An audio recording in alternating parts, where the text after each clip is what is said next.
Hi, my name is Ashley Parks, and I'm here to talk about a book that I have read for my Principles Marketing class called Marketing a Love Story. The first question to answer is, how do you matter to your customer?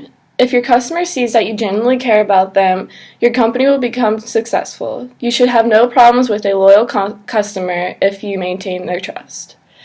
The second best way to matter to your customer is to put energy into the reputation, customer loyalty, and trust. This all comes back to showing a customer that you care for them and your company only if you put the time and work into it.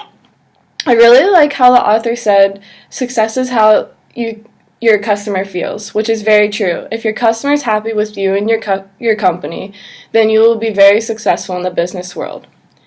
The second question I'm going to answer is, what's more important than building awareness? According to the book, before trying to get attention, ask yourself, why will someone care that we're here in the first place? The customer wants to know what they are getting into before they are involved with your company. They will ask you why you are here and what do you want. So put the customer before the company for a minute. Think about what will make the customer come back and what will make them tell other people how great the company is and to try it out.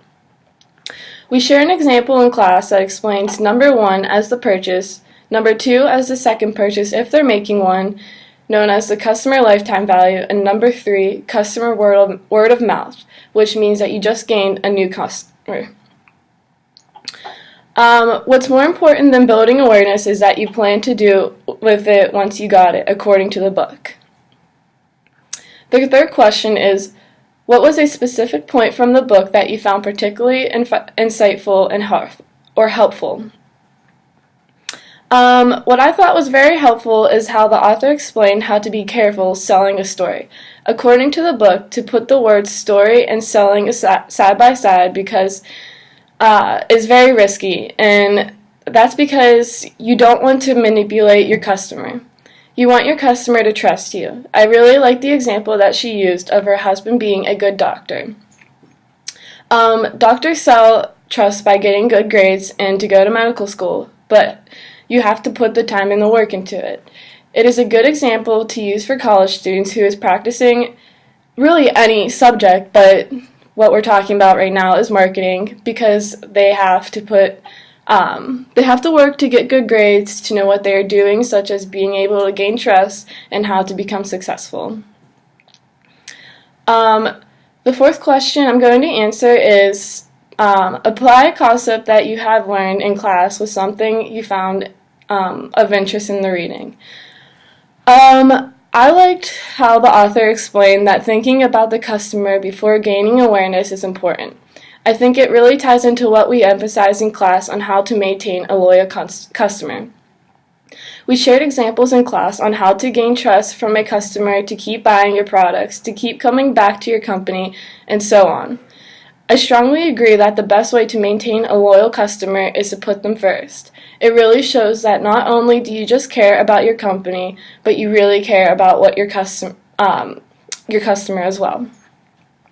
Someone who is experienced with certain skills would be able to balance that. The book is mainly about how to matter to your customers. It is something someone who is involved with this work matter should really think about that statement. It is really important to keep a customer happy and to make them trust you. The fifth question, and the last, is what's something that you questioned or disliked or didn't understand about the book?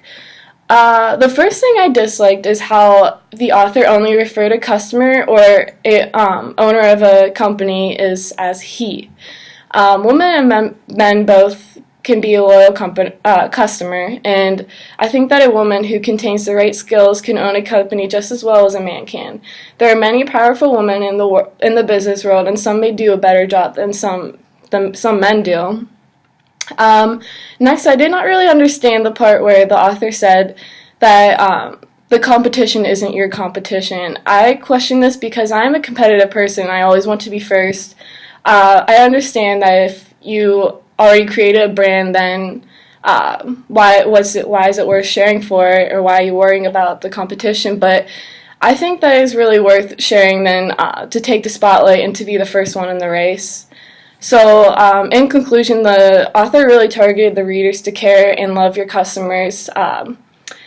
I think that is one of the most important things to respect a customer and to gain their respect back.